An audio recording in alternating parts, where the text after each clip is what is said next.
पापा के अंगना जंगल बूटी जड़िया जंगल बूटी जड़िया अकेले लाड़ो चूना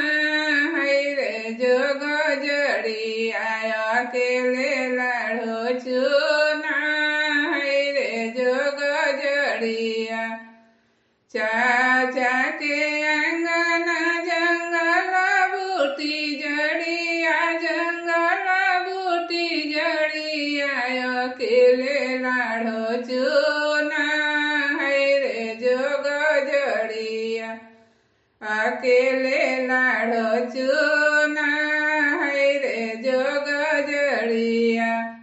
भैया के अंगना जंगल बूटी जड़िया जंगल बूटी जड़िया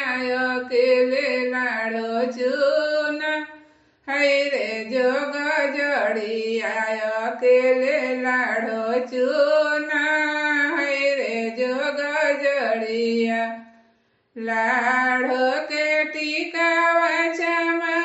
चमा चमके चमा चमा चमके सर्विसिया बरवाया है रे आधी रातिया सर्विसिया बरवाया है रे आधी रातिया लाड़ो के हरावा चमा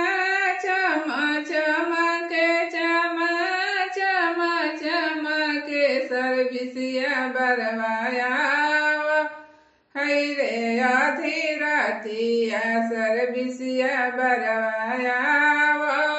है रे आधी रातिया आव है आधी रातिया बोला है मीठी बोलिया बोला है मीठी बोलिया दूल्हा प्यारे लाव है रे नया प्रीतिया दूल्हा प्यारे